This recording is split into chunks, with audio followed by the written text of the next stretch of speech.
Shalom, kembali kita ketemu Bapak Ibu belajar mengenai satu tema yang penting tentang Roh Kudus yang judul besarnya saya beri judul Tanda Kamu Disertai Roh Kudus. Fungsi daripada tema ini, pelajaran ini untuk mengkoreksi hidup saudara dan saya, apakah benar Roh Kudus itu menyertai atau tidak. Saudara, di dalam video yang ke-8 saya memberikan judul, Roh Kudus akan menjadikan kamu garam dunia. Saudara, Roh Kudus yang tinggal dalam kita, menyertai kita selama-lamanya, ternyata punya tujuan yang mulia, yaitu menjadikan Anda dan saya yang disertai oleh Dia, yang oleh karena Anda dan saya setia, Roh Kudus, Roh Allah, Tuhan itu sendiri berkenan menyertai kita selama-lamanya, akan menjadikan kita sebagai garam dunia. Matius pasal 5 ayat 13. Sabda ini disampaikan oleh Tuhan Yesus sendiri. Kamu adalah garam dunia. Jika garam itu menjadi tawar, dengan apakah ia diasinkan? Tidak ada lagi gunanya selain dibuang dan diinjak orang. Saudara, sabda yang keluar dari mulut Tuhan Yesus sendiri berkata, kamu adalah garam dunia. Kata adalah itu sebetulnya adalah takdir. Ketentuan yang dia mau tentukan untuk saudara dan saya yang setia, yang mengasihi dia. Nah saudara, dia mengingatkan, garam ini untuk mengasinkan, untuk membuat sedap. Tetapi, apa gunanya garam ini kalau fungsinya itu terhilang? Jika garam ini tawar, habis sudah, tidak ada fungsinya. Fungsinya cuma dibuang dan diinjak orang. Tidak ada gunanya. Oleh karena itu, garam jangan sampai kehilangan fungsinya. Bicara tentang garam, bicara tentang saudara dan saya yang disertai oleh Roh Kudus, yang dituntun oleh Roh Kudus, ternyata Anda dan saya adalah orang yang akan dipakai oleh Tuhan untuk bisa dirasakan kehadiran kita di setiap kelompok di mana kita ada di situ. Orang bisa merasakan, ya, karena garam itu juga jadi penyedap. Otomatis garam harus bergaul, harus larut, harus kumpul-kumpul dengan sesama yang lain. Sehingga karena garam, kehadiran saudara itu menjadi penyedap, suasana jadi enak. Maka kehadiran saudara itu dirindukan. Seakan-akan kalau tidak ada saudara, kumpulan ini menjadi kurang happy, kurang semarak. Sebab engkau memang penyedap di tengah-tengah lingkungan yang ada. Dan lewat kehadiranmu ada begitu banyak berkat yang terjadi untuk komunitas ini. Saudara, bicara tentang garam sebetulnya, Tuhan Yesus itu ingin menyampaikan kepada saudara dan saya. Lakukan yang sederhana, yaitu orang di sekeliling kamu. Mungkin bisa karena engkau adalah seorang bos, seorang pimpinan perusahaan, yaitu dengan karyawanmu, dengan bawahanmu, dengan tetangga kiri kananmu, dengan sahabat-sahabatmu, dengan masyarakat sekeliling rumah tanggamu, dan lain sebagainya. Tidak usah dengan sesuatu yang muluk-muluk. Seakan-akan kalau tidak bombastis, tidak besar, tidak luas. Sepertinya kita tidak dipakai oleh Tuhan. Bukan itu, saudara. Kita mengambil contoh. Ada orang yang namanya Tabita. Atau nama lainnya Dorcas. Kita lihat Kisah Rasul pasal 9, ya.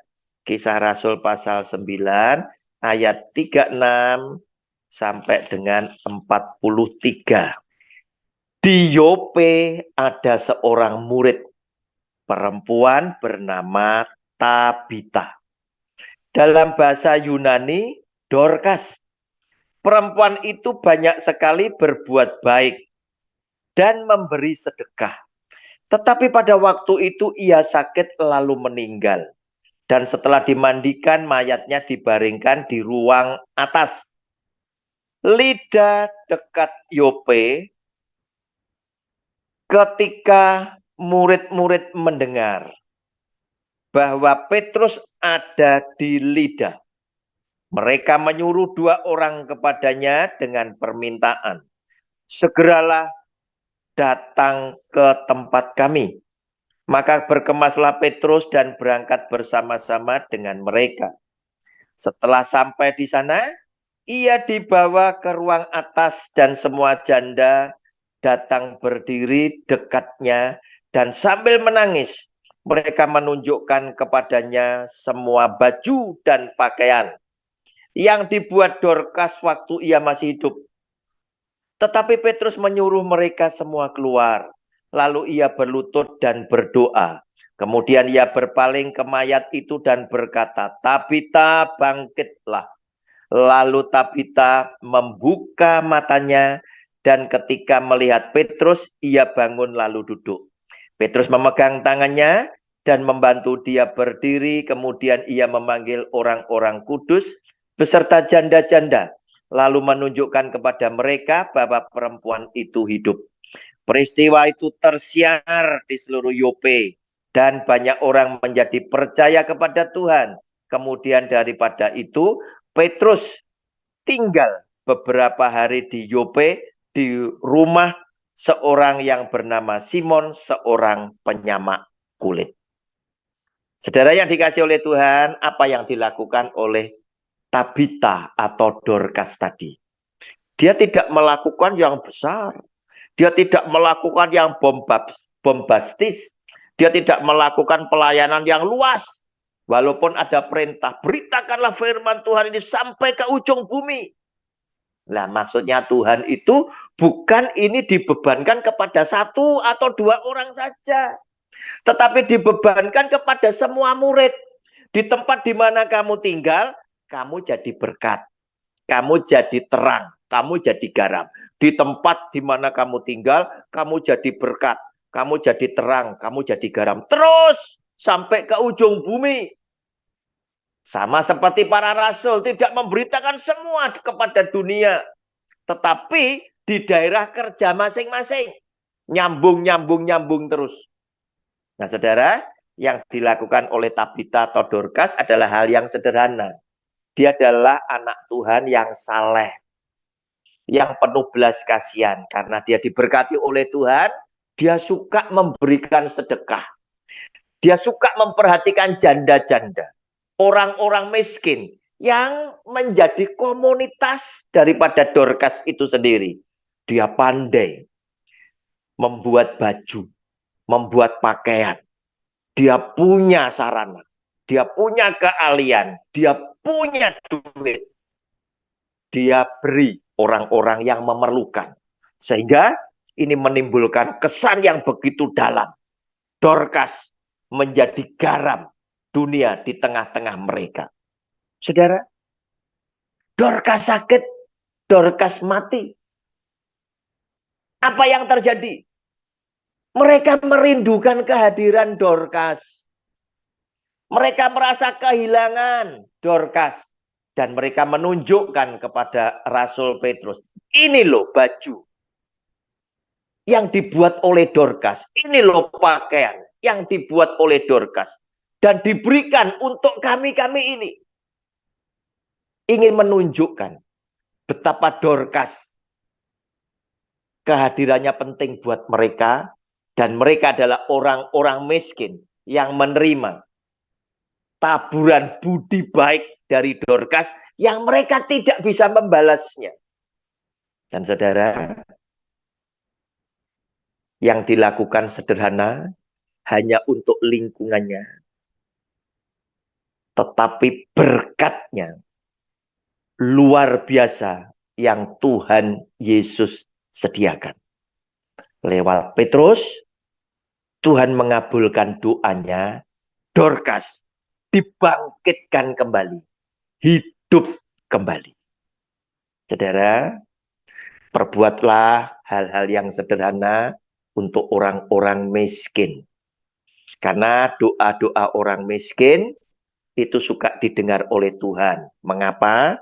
Orang miskin yang menerima taburan budi baik saudara, yang berkelimpahan, yang mungkin rutin, ya, Anda melakukan kebaikan atas mereka, pastilah mereka tidak mampu membalas dengan berkat jasmani juga. Mereka hanya bisa menangis, bangga punya Tuhan yang seperti dia, yang memelihara orang-orang miskin lewat anak-anak Tuhan yang diberkati berkelimpahan. Dan lewat doa-doa inilah, saudara, Dorcas dihidupkan. Demikian pula saudara dan saya. Tuhan Yesus sudah memberkati Anda bersama keluarga, sebagaimana Tuhan Yesus sudah memberkati saya bersama dengan keluarga saya. Amin.